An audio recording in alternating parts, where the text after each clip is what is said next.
Hello everyone, welcome to Apex Institute. Do subscribe our channel for more educational content.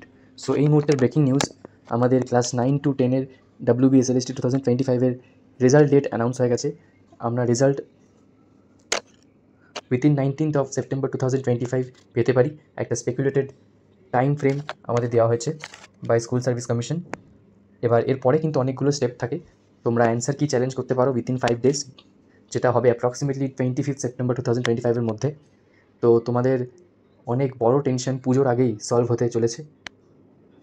এটা কিন্তু অনেক relaxing for the students, আবার একটু স্ট্রেসফুলও, কারণ এখন সামনে পুজো আর এর মধ্যেই আমাদের অ্যান্সার কি রিলিজ হবে। কাট অফ তোমরা বুঝে যাবে যে তোমাদের 60 to 60-তে, এই যে অনেকেই যে বলেছিল 60 to 60 পেতেই হবে, আসল সত্যিটা এবার সত্যি বেরিয়ে আসবে, যেটা এসএসসি অলরেডি পাবলিশ করবে। তার ডেট ফ্রেম দিয়ে দিয়েছে 19 সেপ্টেম্বরের মধ্যে।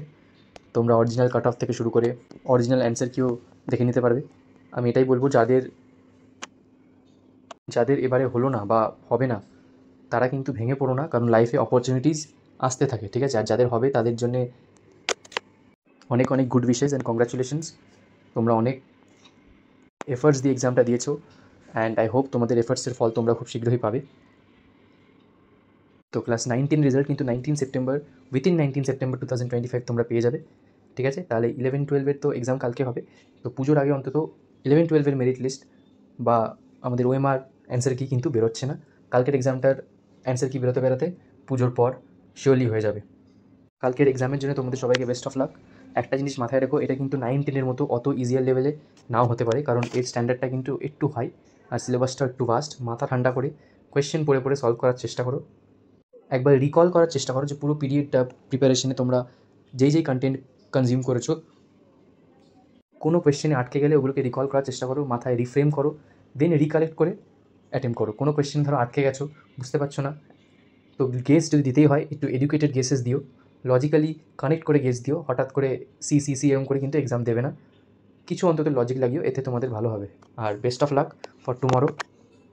একটা অনেক বড় রিলিফ তোমরা পেতে চলেছো উইথিন দি নেক্সট উইক। এই কাট অফ নিয়ে যে কমপ্লিটলি মিথটা রটেছে পুরো সোশ্যাল মিডিয়ায়, যে 60/60 কাট অফ হবে, এমনকি 54-55 পেলেও নাকি সে সিলেকশন হবে না, তো এই সবের দি এন্ড হতে চলেছে। খুব তাড়াতাড়ি তোমরা তোমাদের অ্যান্সার কি হাতে পাবে, তোমরা দেখবে তোমরা কী ভুল করেছো, অ্যানালাইজ করবে। আর আই হোপ কাট অফটা এবারে ট্রান্সপারেন্টলি বেরোক, যেটা হিউম্যানলি পসিবল ওটাই যেন হোক।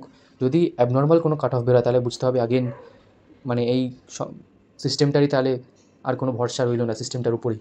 তো আই হোপ কাট অফ যেটা অরিজিনালি কাট অফ সেটাই যেন হয়, অ্যান্ড যারা যোগ্য স্টুডেন্টস তারা যেন সত্যি তাদের হার্ডওয়ার্কসের, তারা যেন তাদের এফার্টসের মূল্যটা পায়। তো ভালো করে এক্সাম দাও কালকের, এটাই বলার ছিল। Best of lakh.